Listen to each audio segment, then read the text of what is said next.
गुरुजी ने पता नहीं किस मूड में कह दिया होगा। अब बुढ़ापा आ गया तुम्हारा, पता नहीं राम जी आए नहीं आए। तो क्या कहती है शबरी, जमानत मेरे गुरु ने दी है, उन्होंने मुझे कहा है कि मेरा वचन है जरूर पूरा होगा, तो मेरे गुरु का वचन खाली नहीं जा सकता। इतनी श्रद्धा रखती है वो। ये विश्वास जो है ना, ये बहुत कमाल करता है। जिन लोगों के अंदर ये श्रद्धा रही है वही कमाल होता है। लेकिन एक बात जरूर ध्यान रख लीजिए, कहा गया है कि गुरु भी जो विधि देता है ना, वो भी शास्त्र विधि देता है। यह शास्त्र विधिम उत्सृज्य वर्तते कामकारतः न सह सिद्धिम आपनोति दुर्गतिम तात गच्छति। विधि जो शास्त्र के अनुकूल होती है, गुरु उस विधि को देता है, उसी के अनुसार व्यक्ति की गति होती है। इसलिए गुरु जो नित्यानंदम परम सुखदम केवलम ज्ञान मूर्तिम जो कहा गया है, निश्चित रूप से सदगुरु वही होता है जो परमात्मा के नित्य आनंद को प्राप्त कराता है और खुद भी उसमें रहता है। श्रद्धा पूर्वक व्यक्ति को अपने गुरु के प्रति समर्पित रहना चाहिए, गुरु मंत्र के प्रति भाव रखना चाहिए और हर दिन अपना गुरु मंत्र का जाप करना चाहिए। हाथ से जितनी सेवा हो सकती सेवा करें, जो दान पुण्य कर सकते हैं वो करें और अपना नियम निभाने में कभी भी कमी नहीं छोड़नी चाहिए। और ये बात जरूर ध्यान रखें कि सही गुरु की तलाश हो, मिल गए तो फिर समर्पित रहें, समर्पित हो गए तो फिर उसके बाद कोई चमत्कार दिखाने के लिए आ जाए, आज ही सारे दुख दूर कर दूंगा, ऐसे आते हैं ना लोग, तब भटकना नहीं। क्योंकि बहुत तरह के लोग विज्ञापन करने आते हैं, कुछ लोगों को साथ खड़ा करेंगे, उनके साथ बुलवाएंगे, दुख दूर हो गए, फलाने के दूर हो गए, उसके हो गए, तो लोग जो है उस विज्ञापन में आकर भटक जाते हैं। क्योंकि यहाँ आप एक छोटे से लालच में आकर अपने जन्मों जन्मों की भक्ति को और अपनी साधना को खो बैठते हो। हमें बचना चाहिए। थोड़ी देर के लिए आपको जो है कोई मरहम लग गया तो उससे रोग नहीं जाता, उस चक्कर में आना भी नहीं चाहिए। जन्म जन्मांतरों की अगर अपनी पीड़ा मिटानी है और अपना कल्याण करना है, सही गुरु की तलाश और पूरा समर्पण और समर्पित होकर फिर शबरी वाली भक्ति अपनाओ तो आपका कल्याण होगा ही होगा। नहीं तो ऐसे मिलते रहेंगे, ऐसे गुरु और ऐसे चेले। बहुत सारे गुरुमार चेले मिलते हैं, बड़े कमाल के, गुरु का ही कल्याण कर देते हैं। तो अपने आप को सुरक्षित भी रखना, सही दिशा में चलना। और एक खास बात आपसे और बताना चाह रहा हूँ। मुझे आज बहुत लोगों ने तो सवाल ही लिख करके दे दिए हैं। आज एक सज्जन ने मुझे ये लिख के दिया है, सबसे ज्यादा परिणाम कारक, जल्दी से जल्दी परिणाम देने वाला कौन सा मंत्र है, वो बता दो। ऐसा कोई मंत्र, बस अभी बटन दबाएं और अभी कल्याण हो जाए। और कितने सारे प्रश्न किए इन्होंने, 5। दूसरा प्रश्न किया, काम क्रोध मोह माया ममता ये जो भी कुछ है इंसान के अंदर जन्म से ही होते हैं, फिर इनसे बाहर निकलने के लिए क्यों कहते हैं, तो भगवान ने दिए हैं। अगर जीवन में इनकी जरूरत नहीं थी तो भगवान ने दिए क्यों।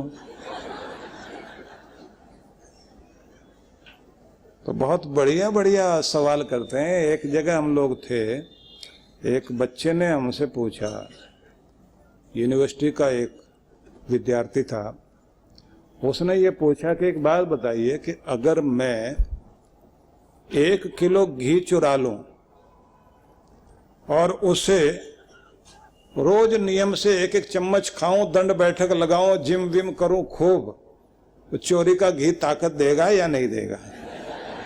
और बात तो सही है अपनी जगह। तो मैंने कहा बिल्कुल, घी तो ताकत देगा। बोले फिर चोरी करने का नुकसान क्या हुआ? मैंने कहा अभी तक आप छोटे चोर थे, फिर बड़े चोर बनोगे। अभी तक पकड़े नहीं गए तो फिर आप जो तिहाड़ जेल में जाओगे।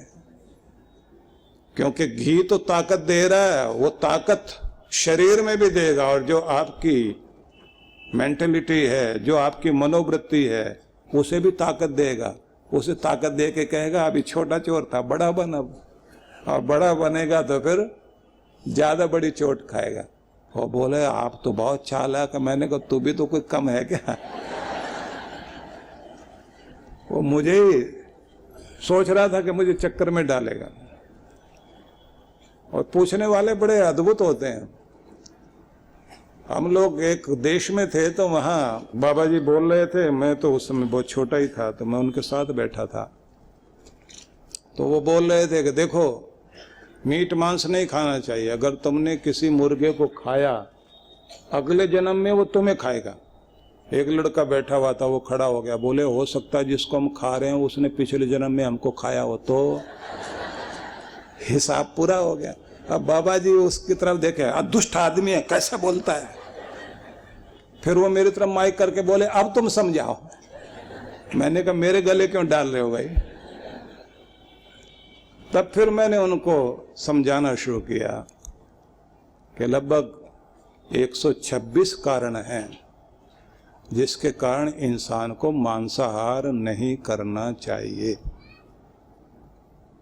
क्योंकि आपकी संरचना शरीर की ऐसे की गई है, आपकी आंतें लंबी रखी गई है। मांसाहार जितने भी प्राणी होते हैं उनकी आंतें छोटी रखी जाती हैं। भगवान ने उनकी आंतें छोटी बनाई कि मांस उनके शरीर में जाके सड़े नहीं। आदमी के शरीर में जाके सड़ता है और वो बीमारियां पैदा करता है। और जिनको भगवान ने मांसाहारी बनाया है उनको नाखून, पंजे और उनके दांत जो दिए वो कील टाइप के दिए, कीले। इसलिए जितने भी जो है ये ऐसे जीव होते हैं वो नोचकर मांस को खाते हैं, और उनके जो दांत होते हैं वो कील टाइप के होते हैं, खींचकर मांस को खींचना। और फिर ऐसे जो जीव होते हैं वो पानी को चाट कर पीते हैं, घूंट भरकर नहीं। आपने देखा होगा ना, इंसान के जो दांत बनाए ऐसे कीले टाइप के तो नहीं बनाए, नाखून पंजों की तरह तो नहीं बनाए। और फिर इंसान के जो दांत हैं वो उस तरह के चपटे रखे जो घिस सके, चबा करके पतला कर सके। और जो हम पानी पीते हैं तो वो घूट घूट करके पीते हैं। शाकाहारी लोग जो है, जितने भी शाकाहारी जीव है, ऊंट भी घूट भर के पानी पीता है, बकरी भी, गौ भी, ये सब वो हैं जो घूट भर के पानी पीते हैं। लेकिन जितने मांसाहारी जीव हैं वो कैसे पानी पीते हैं? चाट के।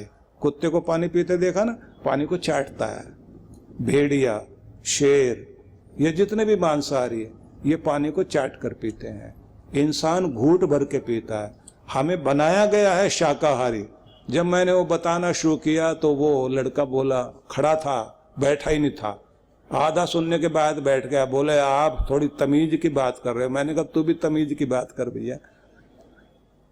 कारण क्या है कि विज्ञान के अनुसार अगर हम चीजों को समझते हैं तो बहुत कुछ समझ में आता है। अब चलते हैं प्रश्न के उत्तर की तरफ। सबसे पहली बात तो ये है कि कोई भी मंत्र परिणाम देने में कभी भी कमी नहीं छोड़ता। उतनी मात्रा में परिणाम देता है जितनी मात्रा में आपकी श्रद्धा होती है। अगर आपकी श्रद्धा चमत्कार वाली है तो चुटकी बजाते ही काम होगा। अब ये आपके ऊपर है, आपकी श्रद्धा कितनी है। ठीक है, एक उत्तर हो गया। अब दूसरे की तरफ चलते हैं।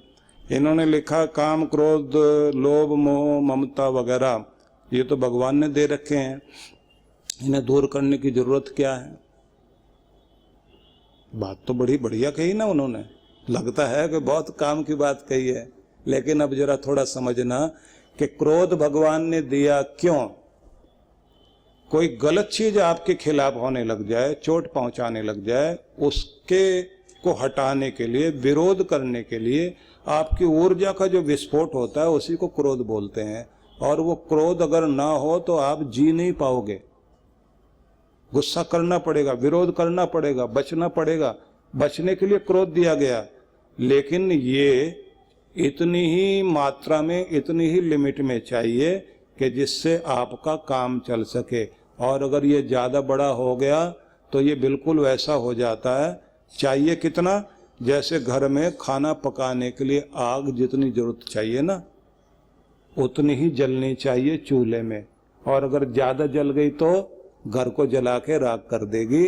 अगर ये लिमिट में है तो ये कल्याणकारी है, और अगर अनलिमिट हो गया तो फिर समझ लीजिए कि ये व्यक्ति को नहीं, दुनिया को मिटा के खत्म कर देता है, रिश्ते खत्म कर देता है। इसलिए जिसे क्रोध कहा गया वो तो है भयंकर आग, और जो आपके बचाव के लिए है उसे कहते हैं मन्यु।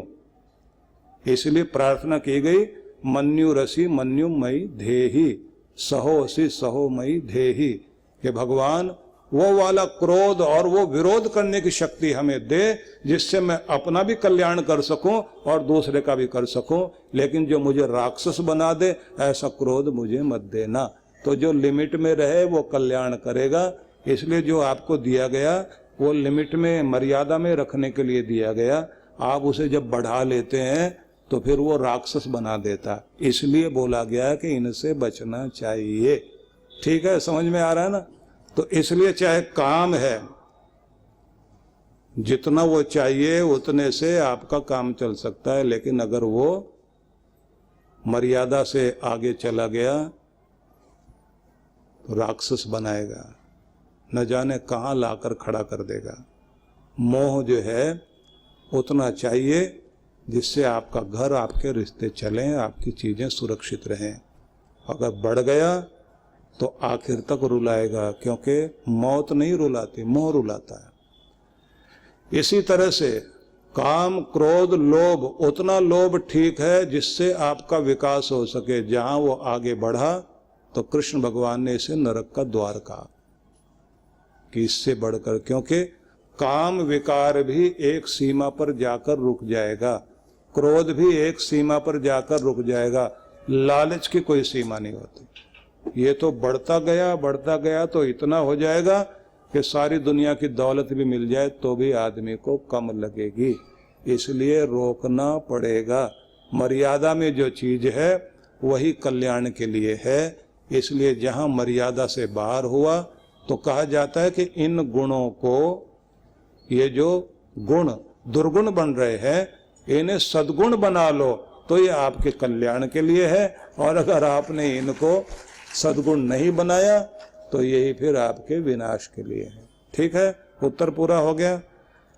आगे फिर इन्होंने एक और प्रश्न करा है, तो बहुत सारे कर रखे हैं। जब हम भगवान के दर्शन करने मंदिर जाते हैं तो भगवान की मूर्ति को स्पर्श करना चाहिए या नहीं? भगवान की मूर्ति को छूने से कुछ नहीं होगा। आपकी श्रद्धा भगवान को छू जाए और भगवान का प्यार आपको छू जाए तो उससे बात बनेगी। हिंदू धर्म की वृद्धि के लिए भक्त को क्या करना चाहिए? हिंदू धर्म की वृद्धि इसी में होगी भाई। अगर आपकी जिंदगी में धर्म की वृद्धि हो जाएगी तो व्यक्ति व्यक्ति से समाज बनता है। आप सबका ठेका मत लीजिए, अपना कल्याण कीजिए, सबका भला हो जाएगा। ठीक है। चौथे नंबर फिर सवाल कर दिया उन्होंने, तो कमाल के, चौथा नहीं पांचवा है ये। पांचवा, क्रिश्चियन के लिए पोप आदेश निकालते हैं, मुस्लिम के लिए इमाम फतवा निकालते हैं, हिंदू धर्म के लिए शंकराचार्य क्या करते हैं? तो भाई मैं तो शंकराचार्य हूं नहीं, तो मैं क्या जानूं। हाँ, इतनी बात कहना चाहता हूँ। 4 धाम हमारे यहाँ बनाए गए थे, हमारे आदि शंकराचार्य ने बनाए थे। कि चारों दिशाओं में हिंदू धर्म फैले। और हिंदू धर्म क्या है, धर्म कहते किसे हैं? तो हमारे यहाँ परिभाषा दी गई, आत्मनः प्रतिकूलानि परिशामन समाचरेत। जैसा आप अपने लिए चाहते हो वैसा व्यवहार दूसरों के साथ करना शुरू कर दें, इसी का नाम धर्म है। जैसे अपने बच्चे के लिए चाहते हो और जैसे अपने प्रियजनों का भला चाहते हो, ऐसे आप दुनिया में सबके साथ व्यवहार शुरू कर दें, तो इसी को कहा गया धर्म। और ये धर्म है हिंदू धर्म। हिंदू संस्कृति भी बहुत अद्भुत संस्कृति है। ये संस्कृति कैसी है? खुद खा लेना प्रकृति, दूसरे का छीन कर खाना विकृति, और अपना हिस्सा देकर भी दूसरे का पेट भरकर और खुश होना, इसको कहते हैं संस्कृति। ये है हिंदू संस्कृति। हिंदू संस्कृति सबके साथ जुड़ जाती है, सबका भला हम लोग सोचते हैं। बस सारे प्रश्नों का यही उत्तर है, इससे आगे पूछा भी नहीं किसी ने, इतने में कहानी खत्म हो जाती है। तो ऐसे प्रश्न हम लोग जो विदेश में जाते हैं ना, तो वहाँ 1-1.5 घंटे का प्रवचन होता है और आधे घंटे का क्वेश्चन आंसर होता है। और बाहर वाला जो सवाल करता है वो इतना भारी पड़ता है, पूछना उन्हीं को आता है, बहुत अच्छा पूछते हैं, मजा भी आता है। मैं तो अमेरिका में जब पहली बार गया तो मुझे वहाँ इंटरव्यू लेने के लिए हवाई अड्डे पर ही वॉइस ऑफ अमेरिका वाला जो प्रतिनिधि था वो आ गया। उसने मुझसे पहले सवाल क्या करा, ये बताइए भारत अमेरिका को क्या दे सकता है जिससे अमेरिका का भला हो। मुझे लगा ये पूछ रहा है कुछ और इसके मुंह से निकल गया कुछ।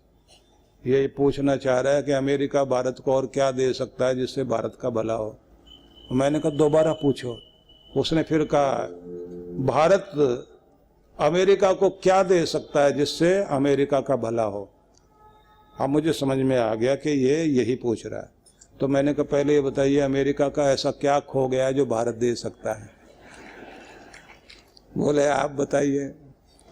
मैंने कहा यहाँ की नींद खो गई, यहाँ का चैन खो गया, यहाँ का सच्चा प्यार खो गया, यहाँ की सच्ची खुशी खो गई है, उसे भारत ही दे सकता है। भारत का धर्म, भारत का योग, भारत का ध्यान, उसी से यहाँ का कल्याण होगा।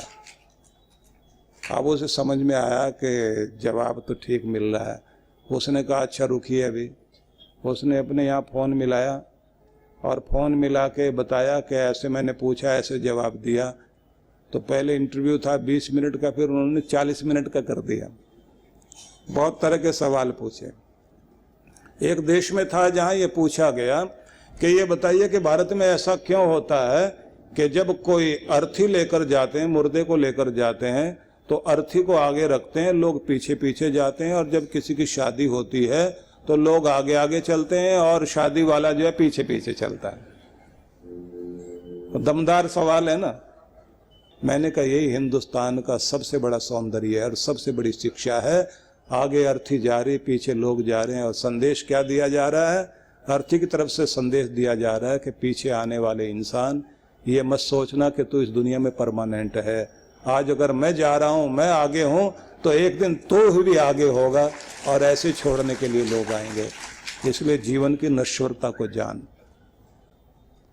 और दूल्हे को पीछे इसलिए रखते हैं कि आगे आगे बुजुर्ग लोग पगड़ी बांधे हुए होते हैं, उससे आगे जो है रिश्तेदार होते हैं, और सबसे आगे बैंड बाजा होता है, और उन्हीं के साथ नाचने वाले होते हैं। तो बैंड बाजे को ध्यान से देखना, उसमें कोई मोटा सुर, कोई नीचा सुर, कोई ऊंचा सुर, कोई पतला सुर, सब अलग अलग सुर वाले होते हैं, लेकिन एक के इशारे पर सब एक ट्यून में गा रहे होते हैं। तो इस कारण जो है संगीत बनता है, महोत्सव बनता है, सब नाचते हैं। दूल्हे को समझाया जाता है कि तेरे घर में भी कोई ऊंचा बोलेगा, कोई नीचा बोलेगा, कोई मोटी आवाज वाला, कोई पतली आवाज वाला। अगर एक सुर में बोलेंगे तो महोत्सव रोज होगा, और अगर अलग अलग आवाज में बोलेंगे तो रोज शोर मचेगा और तमाशा दुनिया देखेगी। लोग अपना अपना टीवी बंद कर देंगे, लाइव प्रोग्राम देखेंगे तुम्हारा। इसलिए क्या करो, एक ट्यून में आ जाओ। और पीछे रहते हैं बुजुर्ग पगड़ी बांधे हुए, वो अनुभवी लोग हैं, उनके पीछे दूल्हा है कि अनुभवी लोगों से लाभ लेना, उनको इज्जत देना, और तब अपनी गृहस्थी को आगे बढ़ाना। तेरी जिंदगी खुशहाल हो जाएगी। पूछना चाहिए।